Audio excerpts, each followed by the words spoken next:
chairman గా vice chairman గా అలాగే మెంబర్స్ గా ఈరోజు గౌరవ ముఖ్యమంత్రి గారి ఆదేశాల మేరకు నామినేట్ అయినటువంటి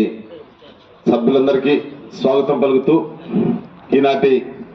ముఖ్య అతిథులుగా వచ్చేసినటువంటి మన జిల్లా పరిషత్ చైర్మన్ ఆకపేట అమర్నాథ్ రెడ్డి గారికి అలాగే మన మున్సిపల్ చైర్మన్ పోలా శ్రీనివాస్ రెడ్డి గారికి మాజీ సభ్యులకు డీసీఎంఎస్ చైర్మన్ అలాగే జడ్పీటీ సభ్యులకు ఇక్కడ వచ్చేసినటువంటి చాలా మంది నాయకులకు పాత్రికేయులకు అందరికీ కూడా పేరు పేరున ధన్యవాదాలు తెలియజేస్తూ ఇది ఒక బాధ్యత మన మురళీమోహన్ రెడ్డి పైన వారి వైస్ చైర్మన్ పైన చైర్మన్ పైన పెట్టి రాజంపేట నందలూరు 2 మండలాలకు కలిపి మార్కెట్ యార్డ్ చైర్మన్ కాబట్టి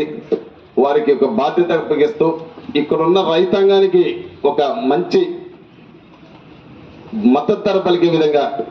గవర్నమెంట్ ఏం నిర్ణయిస్తే ఆ మద్దతు ధర రైతులకు ఇప్పించే విధంగా ఎక్కడ అవకతవకలు తగలకుండా దాన్ని న్యాయంగా మన రైతాంగానికి అందించే విధంగా వారు సూచనలు తీసుకొని పాటించి రైతాంగానికి మేలు చేస్తారని చెప్పి ఎందుకంటే మన ప్రీతమ ముఖ్యమంత్రి గారి ఆదేశాల మేరకు వారు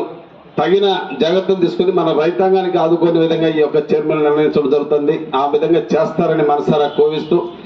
మనసారా వారికి దీవిస్తూ ఆశీర్వదిస్తూ వారు బాగా చేసి మన రైతాంగాన్ని ఆదుకుంటారని చెప్పి మనసారా కోరుకుంటూ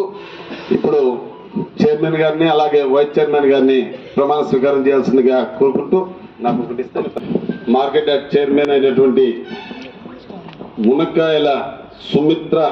గారికి అలాగే వైస్ చైర్మన్ గా మునక్కాయల మురళీమోహన్ రెడ్డి గారిని ఈ విధంగా పలికి వారు వ్యవసాయ మార్కెట్ యార్డ్ చైర్మన్ గా